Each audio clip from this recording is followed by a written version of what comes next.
एक समय की बात है, एक अश्वपति नाम के राजा थे। उनकी कोई संतान नहीं थी। राजा ने संतान प्राप्ति के लिए अनेकों यज्ञ किए, जिसके फलस्वरूप उन्हें एक तेजस्वी कन्या की प्राप्ति हुई।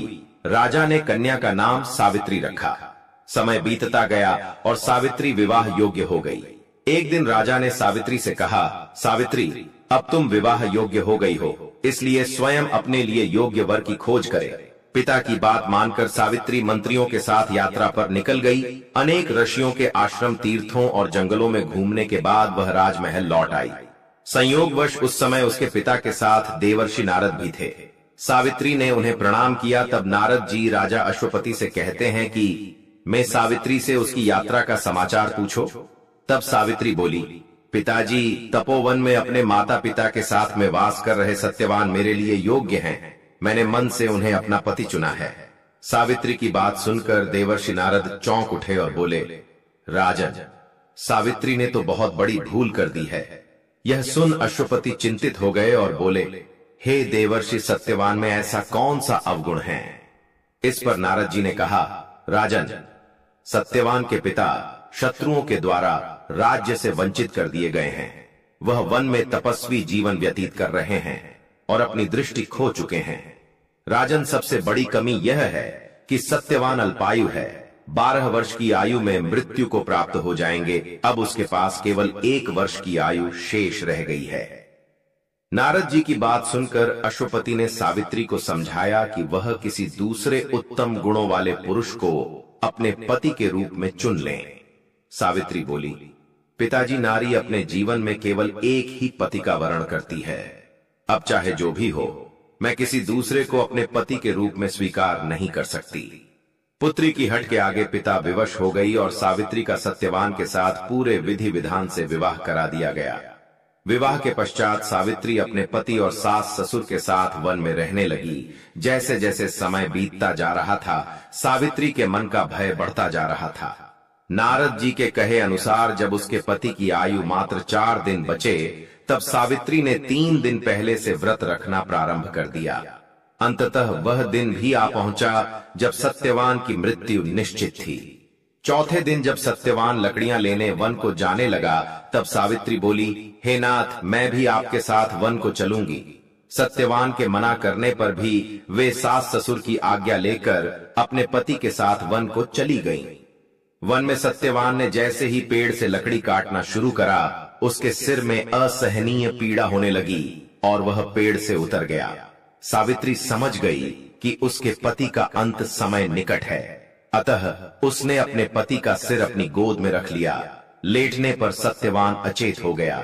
सावित्री चुपचाप आंसू बहाते ईश्वर से प्रार्थना करने लगी। तभी उसे लाल वस्त्र पहने भयंकर आकृति वाला एक पुरुष दिखाई दिया। वे साक्षात यमराज थे। सावित्री बोली, महाराज, आप कौन हैं? यमराज ने उत्तर दिया, सावित्री, मैं यमराज हूं और तुम्हारे पति के प्राण हरने आया हूं। सावित्री बोली, प्रभु, सांसारिक प्राणियों को लेने तो आपके दूत आते हैं, क्या कारण है कि आज आपको स्वयं आना पड़ा? यमराज ने उत्तर दिया, सावित्री सत्यवान, धर्मात्मा तथा गुणों का सागर है। मेरे दूत इन्हें ले जाने के योग्य नहीं हैं, इसलिए मुझे स्वयं आना पड़ा। ऐसा कहकर यमराज ने सत्यवान के शरीर से प्राणों को निकाला और उसे लेकर वे दक्षिण दिशा की ओर यमलोक को जाने लगे। सावित्री भी उनके पीछे पीछे चल दी। सावित्री को अपने पीछे आता देख यमराज बोले, सावित्री, तुम मेरे पीछे कहां आ रही हो? सावित्री बोली, मेरे पति जहां जाएंगे मैं भी वहीं जाऊंगी, यही मेरा धर्म है। यमराज के बहुत समझाने पर भी सावित्री नहीं मानी। उसके पतिव्रता धर्म की निष्ठा को देखकर यमराज बोले, तुम अपने पति के बदले कोई भी वरदान मांग लो। सावित्री ने अपने दृष्टिहीन सास ससुर की आंखें मांगी और यमराज ने तथास्तु कहा और आगे चली। फिर से सावित्री उनके पीछे पीछे चल दी। तब यमराज ने सावित्री से कहा, एक और वर मांग लो। तब सावित्री ने अपने सास ससुर के राज्य को वरदान के रूप में मांग लिया और यमराज ने तथास्तु कहा और आगे चल दिए। सावित्री फिर भी यमराज के पीछे चलने लगी। अब यमराज बोले, चलो और एक वर मांग लो। तब सावित्री ने अपने पिता के लिए 100 पुत्रों का वरदान मांगा। यमराज ने तथास्तु कहकर सावित्री को वापस लौटने को कहा, लेकिन सावित्री नहीं मानी और फिर उनके पीछे चल दी। अब यमराज बोले, सावित्री, तुम मुझसे अपने पति के प्राणों के अलावा कोई भी वरदान मांग लो। तब सावित्री ने वर मांगा कि उसके सत्यवान से 100 पुत्र प्राप्त हो। इस बार भी यमराज ने तथास्तु कहकर आगे बढ़ने लगे, परंतु सावित्री फिर उनके पीछे चल दी। अब यमराज बोले, मैंने तुम्हें सभी मनवांछित वर दे दिए, अब तुम लौट जाओ। तब सावित्री बोली, महाराज, आपने मुझे सत्यवान से 100 यशस्वी पुत्र का वरदान दिया है, और सत्यवान के बिना पुत्र कैसे संभव होगा। ऐसा कहकर सावित्री ने यमराज को उलझन में डाल दिया। तब यमराज बोले, सावित्री, मैं तुम्हारी पतिव्रता धर्म से प्रसन्न होकर सत्यवान के प्राण छोड़ रहा हूं, और साथ तुम्हें आशीर्वाद देता हूं कि तुम्हारी यह कहानी युगों युगों तक सुनाई जाएगी। यह कहकर यमराज ने सत्यवान के प्राण छोड़ दिए और यमलोक को लौट गए। अब भक्तों, थोड़ा वट सावित्री व्रत के बारे में जान लेते हैं। वट सावित्री का व्रत भूल से भी नहीं करें। 5 महिलाएं नहीं तो पूरा जीवन बर्बाद हो जाएगा। और कहा जाता है कि वट वृक्ष की पूजा के दौरान सुहागन महिला कोई भी गलती कर देती है तो इसका सीधा प्रभाव उनके बच्चे और पति पर देखने को मिलता है। यानी कि सुहागन को वट सावित्री व्रत के दौरान कोई भी ऐसी गलती नहीं करनी है, जो कि आज के वीडियो में हम बताने वाले हैं। तो चलिए जानते हैं भक्तों, शास्त्रों के अनुसार जो लोग अधूरी शादी करते हैं वह शास्त्र का अपमान करते हैं। अधूरी शादी जैसे कि कोर्ट मैरिज और शादी के बिना ही संतान की उत्पत्ति कर देना सबसे बड़ा पाप है। ऐसे में वट सावित्री का व्रत ऐसे लोगों को अपने पति के लिए कभी नहीं रखना चाहिए, क्योंकि आपने हिंदू रीति रिवाजों के अनुसार 7 शादी नहीं किए हैं। और वही बिन शादी के जब ऐसे लोग साथ में रहते हैं तो समाज में ऐसा रिश्ता कलंकित होता है। इसीलिए वह स्त्री किसी भी धार्मिक कार्य में तभी शामिल हो सकती है जब वह अब्बैठी अग्नि के साथ में फेरे लिए होते हैं। ऐसी शादी को ही शास्त्रों में सर्वश्रेष्ठ माना जाता है। ऐसे में अगर आपकी अधूरी शादी है तो आप वट सावित्री का व्रत कभी न करें। आपके ऐसा करने से सावित्री मैया का अपमान माना जाएगा और आपको पाप लग सकता है। भक्तों, शास्त्रों के अनुसार इस व्रत को सच्चे मन से रखना चाहिए। अगर कोई महिला शौक में यानी दिखावे से इस व्रत को रखती है तो उसके पति या संतान की मृत्यु या उन पर कष्ट आ सकते हैं। सच्ची श्रद्धा के साथ वट सावित्री का व्रत रखना चाहिए। इस व्रत के सफल होने से पति की लंबी आयु और संतान सुख की प्राप्ति होती है। संतान को कष्ट कभी नहीं आते। सावित्री मैया करती है रक्षा, घर परिवार होता है खुशहाल। वट सावित्री का व्रत करने से सैकड़ों यज्ञों का फल की प्राप्ति होती है। परिवार में सुख, समृद्धि व धन की प्राप्ति होती है। वट सावित्री का व्रत से सभी मनोकामनाएं होती हैं पूरी। मित्रों, ज्येष्ठ माह की अमावस्या तिथि थी, यानी कि वट सावित्री पूजा की हार्दिक शुभकामनाएं एवं बधाई। दोस्तों, आज के इस वीडियो हम आपको 2025 में पढ़ने वाली वट सावित्री पूजा के बारे में संपूर्ण जानकारी देने जा रहे हैं। जैसे कि इस साल यानी साल 2025 में वट सावित्री का व्रत कब रखा जाएगा, इसकी पूजा का शुभ मुहूर्त क्या है, पूजा विधि क्या रहने वाली है, और इस दिन आपको क्या खाना चाहिए एवं क्या नहीं खाना चाहिए, कौन सी चीज है जो हमें दान में देना चाहिए और कौन सी चीजें हैं जिसका दान हमें भूल से भी नहीं करना चाहिए। साथ ही हम जानेंगे कि वह कौन सी महिलाएं हैं जिनको वट सावित्री पूजा का व्रत गलती से भी नहीं रखना चाहिए, एवं यह भी जानेंगे कि वट सावित्री की पूजा आपको कैसे करनी है।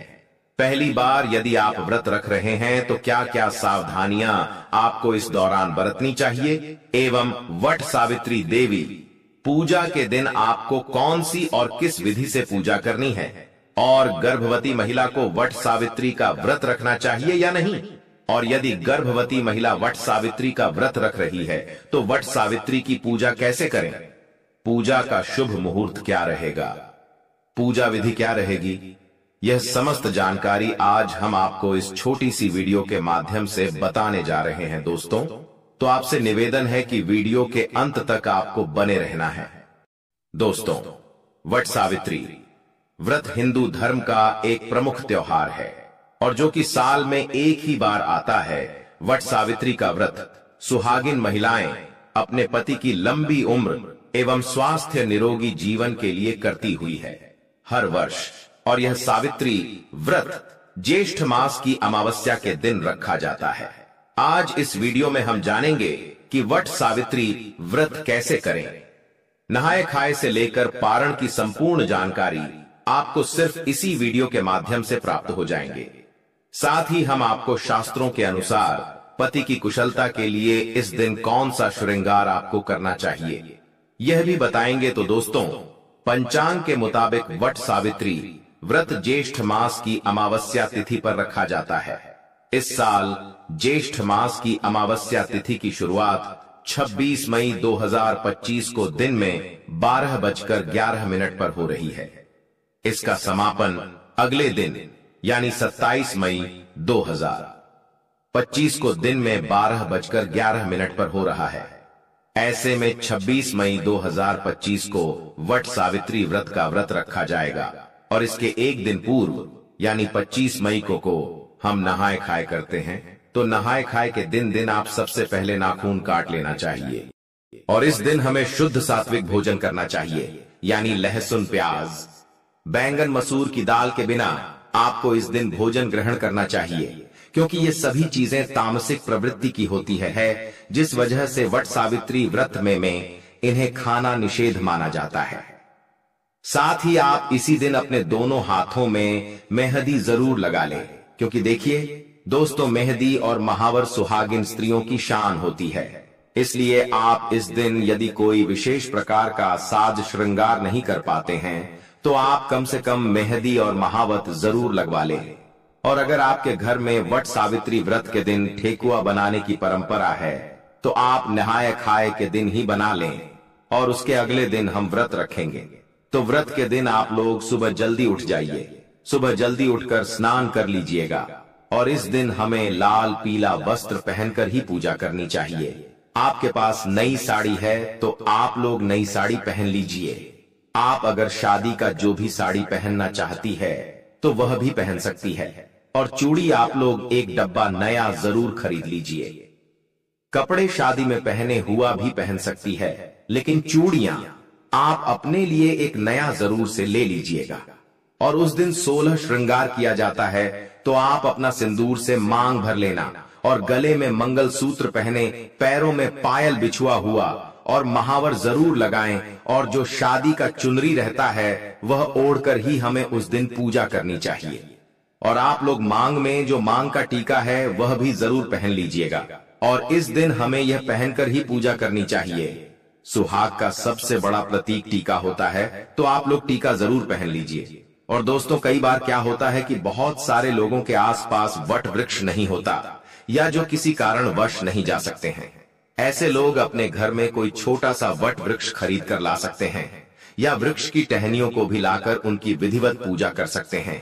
लेकिन वृक्ष के पास जाकर पूजा करना अधिक गुणकारी होता है, इसलिए जब तक बहुत जरूरी न हो तो घर में पूजा न करें। लेकिन दोस्तों, ध्यान रखिएगा, वट सावित्री पूजा के दिन कभी भी हमें बरगद की टहनी नहीं तोड़नी चाहिए।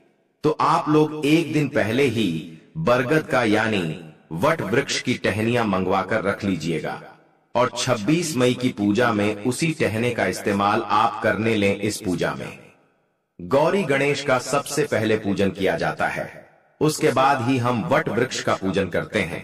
और आप गौरी माता हल्दी से बना लीजिएगा और सुपारी में कलावा लपेटकर गणेश बना लीजिए। वट वृक्ष में लगाने के लिए श्रृंगार सामग्री भी चढ़ाएं और कुछ श्रृंगार की सामग्री हमें दान भी करनी चाहिए। और इस दिन जो भी सीजन फल है वहीं प्रसाद चढ़ाया जाता है, जैसे कि तरबूज, खरबूज, पपीता, अंगूर, आम, जो कुछ भी उधर मौसमी फल अब भी उपलब्ध हो उस फल को आप जरूर चढ़ाएं। और फिर वृक्ष को आपको हवा जरूर करना है, यानी कि आप यहां से निर्मित पंखे से वट वृक्ष जी को हवा जरूर कर दे। एक पंखा से आप अपने पति को हवा करती हैं और दूसरा पंखा दान किया जाता है, तो 2 पंखे की जरूरत होती है। और पूजा पाठ करने के बाद हम परिक्रमा करते हैं, तो परिक्रमा करने के लिए आपके पास अगर कच्चा सूत है तो वह ले लीजिएगा। अगर कच्चा सूत नहीं है तो आप मौली धागा से भी परिक्रमा कर सकते हैं। नियम तो है, 108 परिक्रमा हमें करनी चाहिए। अगर 108 आप करने में सक्षम हैं तो 108 कीजिएगा, नहीं तो आप अपनी शक्ति अनुसार 11 बार, 21 बार या 51 बार भी परिक्रमा कर सकते हैं। और परिक्रमा करते समय में आप लोग ध्यान दीजिएगा, अगर आपका धागा मान लीजिए खत्म हो जाए, फिर भी आप यह परिक्रमा रोकना नहीं है। धागा खत्म हो जाए तो आप वहीं धागे को बांधकर परिक्रमा करते रहे, और परिक्रमा करने के लिए आप अपने हाथ में चला ले लीजिएगा, क्योंकि परिक्रमा करते समय में हम भूल जाते हैं कि हम कितनी बार परिक्रमा की है। इसीलिए आप लोग चना ले लीजिएगा और सिंदूर ले ली जाएगा। बट वृक्ष में लगाने के लिए और सुहाग की सामग्री हमें जरूर चढ़ाना चाहिए, तो आप सुहाग की सामग्री में चूड़ियां, सिंदूर, बिंदी यह भी चढ़ा सकते हैं। और मान लीजिए 16 श्रृंगार सामग्री चढ़ाना चाहते हैं तो वह भी चढ़ा सकते हैं। और कुछ ना कुछ आप लोग दान करने के लिए भी जरूर चढ़ाएं। और आपको पूजा कर लेनी है। पूजा करने के बाद गणपति पूजन भी किया जाता है, तो आप लोग जब पूजा कर लीजिएगा, घर आ जाए, उसके बाद आप लोग लौटी का पूजन कीजिएगा। सबसे पहले पति को जल से धोया जाता है, उसके बाद हम हवा से हवा करते हैं, टीका लगाते हैं और उनके हाथ में कलावा बांधते हैं। और जो भोग प्रसाद हम लाते हैं हम पति को खिलाते हैं। तो पति पूजन हमें जरूर करना चाहिए। और पति पूजन करने के बाद आप चाहे जो शरबत यह ले सकते हैं। इस व्रत में सिर्फ नमक नहीं खाया जाता है, आप मीठा भोजन कर सकते हैं। तो आप लोग पूजा करने के बाद जो कुछ भी खाना चाहते हैं वह खाएगा। और शाम में सूर्यास्त होने से पहले ही आप मीठा भोजन कर लीजिए। सूर्यास्त होने के बाद हमें कुछ भी नहीं खाना चाहिए। और व्रत का पारण हम अगले दिन करेंगे। और इस बार वट सावित्री व्रत 26 तारीख दिन सोमवार को है, और नहाए खाए आए 25 तारीख दिन रविवार को है, और व्रत का पारण हम दिन मंगलवार को करेंगे।